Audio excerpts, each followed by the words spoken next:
Вот, в Бердянске были сильные ветра, очень даже сильные. Я не знаю, как вообще деревья выдерживали все это, но тем не менее что-то осталось. Но много плодов побило.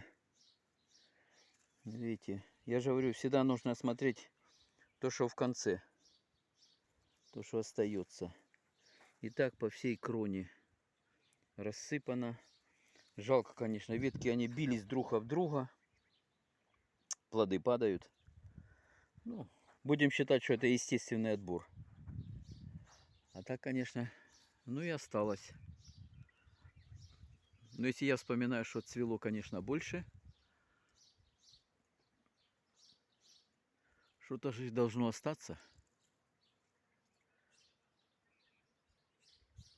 Прям гроздями растет. Нормально, что-то и нам.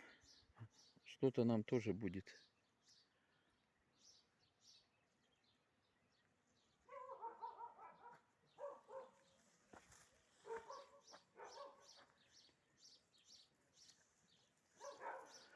Вот такие веточки у нас в Бердянске. В этом году я дерево не обрезал, но брызгал.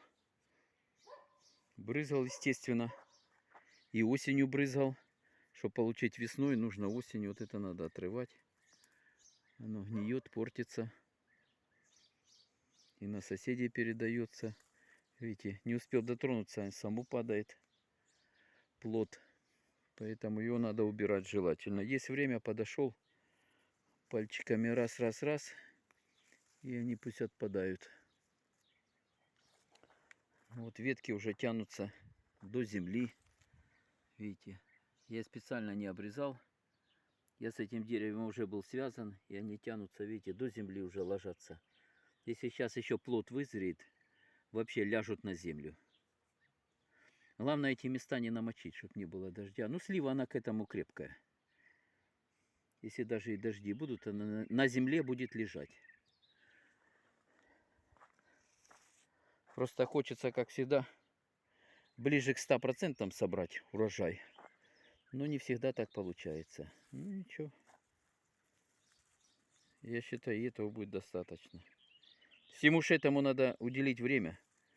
Чем больше урожай, тем больше ты вокруг нее крутишься. Главное, чтобы не все сразу. Вот черешня, клубника идет. Вот видите, порченное было, не убрал вовремя. И вот что получилось рядом. То, что я говорил вам. Видите. Вот так. На верхушке. Как-то будем брать лестницу. А потом все эти проводнички все поубираем. Они лишние. Один оставим и все. Остальные поубираем. И то один будет укороченный. Вот так. Ждем сливку. Бочка уже готова под нее.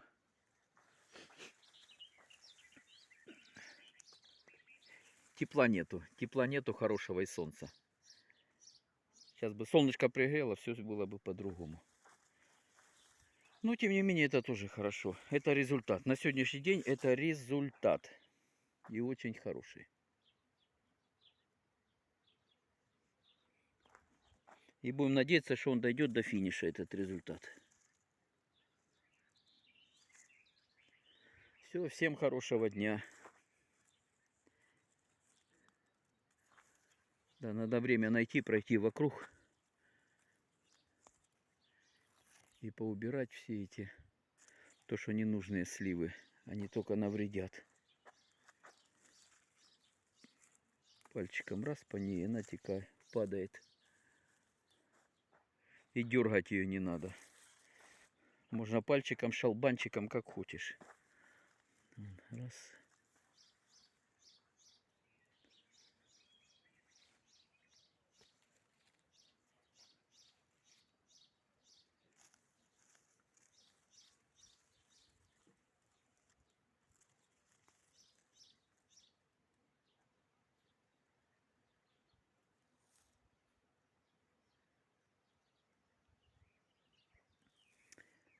А вот смотрите, я вышел на солнечную сторону и сразу глазами заметил о том, что плод больше.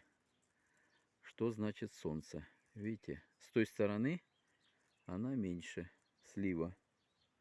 С этой стороны солнце проходит вот так вдоль этого дерева с этой стороны.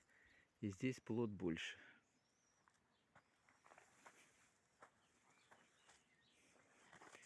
Вроде бы тепла везде хватает.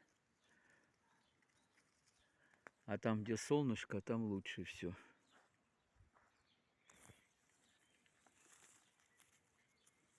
Вот это практически дерево обойти минут 15 по кругу. И я его почищу.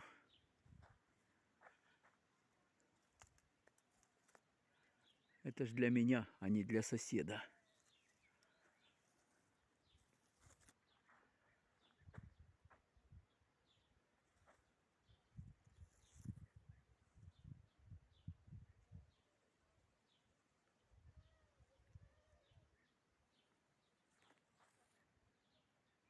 За сливой нужно очень смотреть. Почему? Потому что она, когда листья опадут, дерево будет видно, крона.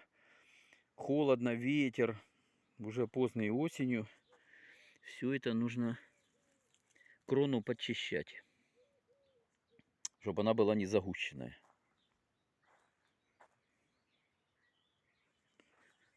Вот так вот, вот такая сливка у меня на даче. Тоже обрабатывал ее, стволы чистые, в серединке все прекрасно, ничего нету. Тьфу-тьфу-тьфу, ни болячек, ничего нету, поэтому труды даром не прошли. Сейчас так вспоминаешь, охота, неохота, ты приезжаешь, ветер дует, холодно, противно, а все равно нужно было голые ветки и ствол нужно было обработать, побрызгать. Если осенью обработал, значит весна у тебя удалась. И лето урожай. Если поленился, думаешь, авось пройдет. А потом смотришь, и урожая нет. Вот так вот бывает. А бывает все хорошо.